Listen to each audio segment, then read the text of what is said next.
Shalom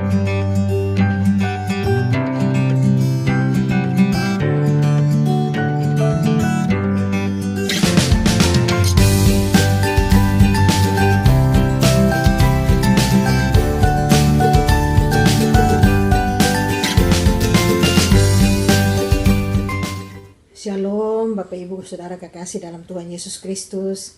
Kita berjumpa kembali dalam renungan 4 menit. Dan tema kita hari ini ialah Tuhan mengetahui masalah.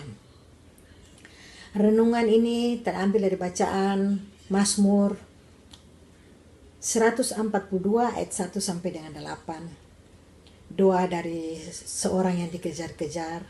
Dan kita tahu saat itu Daud dalam kesesakan besar, dalam keterpurukan, dia sedang dikejar-kejar oleh Raja Saul. Raja Saul seorang raja yang berkuasa, yang punya kemampuan dan kekuatan yang besar.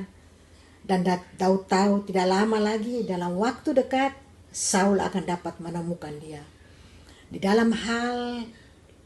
Dalam situasi demikian, dalam kesesakan yang besar, satu hal yang Daud lakukan yang harus kita belajar, dia datang kepada Tuhan. Dia berseru kepada Tuhan. Dia bawa kesesakan dia bawa beban dia kepada Tuhan. Maka itu kita lihat di ayat 4a, Daud berkata, ketika semangatku lemah lesu di dalam diriku, Engkau mengetahui jalan hidupku. Marilah kita belajar dari Daud.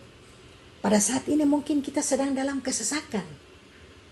Seperti Daud dalam hal keterpurukan.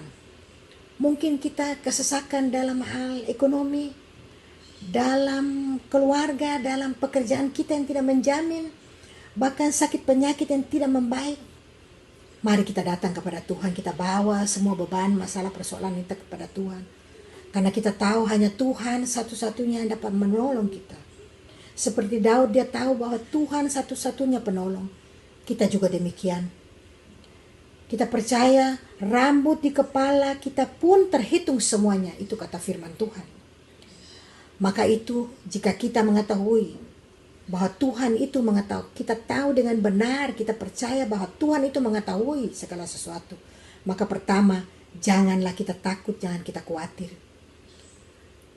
Matius 6 ayat 25 berkata, janganlah kamu khawatir akan hidupmu, apa yang akan kamu makan, apa yang akan kamu minum, apa yang akan kamu pakai. Karena hidupmu lebih berharga, lebih penting daripada semuanya itu. Kalau nyawa saja Tuhan Yesus berikan, dia naik di kayu salib, menderita dan mati di kayu salib,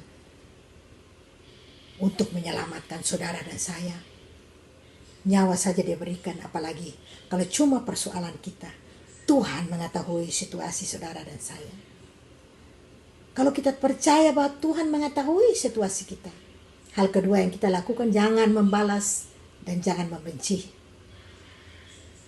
Firman Tuhan berkata, janganlah membalas kejahatan dengan kejahatan, caci maki dengan caci maki, tetapi hendaklah kamu memberkati, karena untuk itulah kamu telah dipanggil.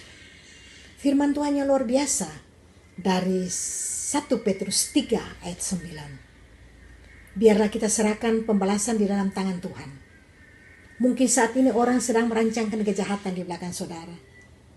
Keadaan saudara dalam keadaan terpuruk, orang membicarakan keburukan-keburukan saudara.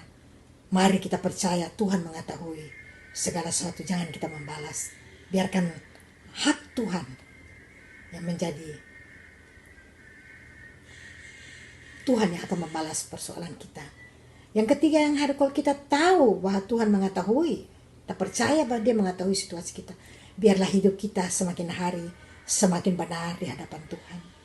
Jangan lagi kita hidup sia-sia, jangan lagi hidup sembarangan, malahan jangan lagi kita hidup di dalam dosa.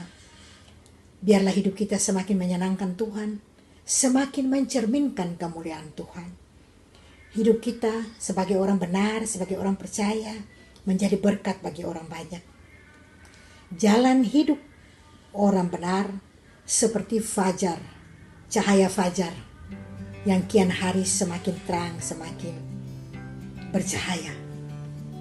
Kita harus semakin menjadi terang dan bercahaya, menjadi terang dan garam.